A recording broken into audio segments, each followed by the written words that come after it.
Greatest headlines of the century. Dateline, India, August 15th, 1947. In a moment, the story. India's battle for independence from the British Empire had been a pressing problem since the early years of the 20th century. Mohandas K. Gandhi, spiritual leader of millions of Hindus, had waged a passive war for several decades before the negotiations were to take a favorable trend.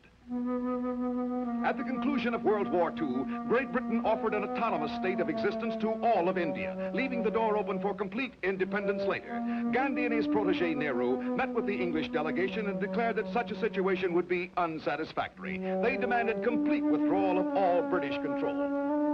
Then on March 14th, 1946, England offered complete independence. The years of unrest could now be brought to a close, but the problems facing such a course were many. The Asian country for centuries had been divided into two major religious groups, the Hindus and the Muslims. Now that complete freedom was within their grasp, the two religious philosophies clashed violently. Muhammad Ali Jinnah, head of the powerful Muslim League, argued for a separate Muslim state of Pakistan.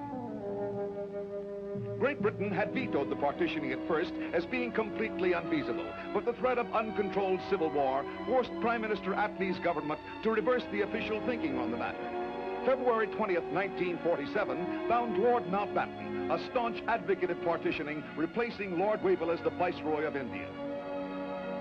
At the same time, in separate assemblies, the Muslim League and the Hindu Confederation finally accepted the British offer of independence of the two separate states of India and Pakistan.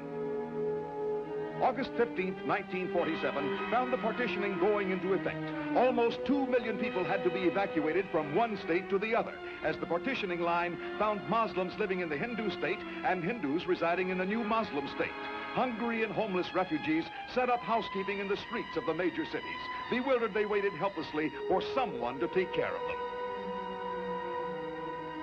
Violence flared up over the partitioning in both India and Pakistan. Traditional, centuries-old hatred between the two major faiths brought to a boil this dissension over the new boundaries and took a toll of countless lives. Although Pakistan had chosen complete independence from Britain, India chose complete sovereignty, with the symbolic retention of the king as a trademark of the free association of the Commonwealth members. The new Indian president, Rajendra Prasad, solemnly took his oath of office. To him and his Prime Minister Nehru now fell the unenvious task of leading their nation through the bramble-strewn path that lay ahead. India had received its long-sought independence, but it knew too well that the problem of retaining its freedom and healing its fierce domestic rifts would prove a larger battle still.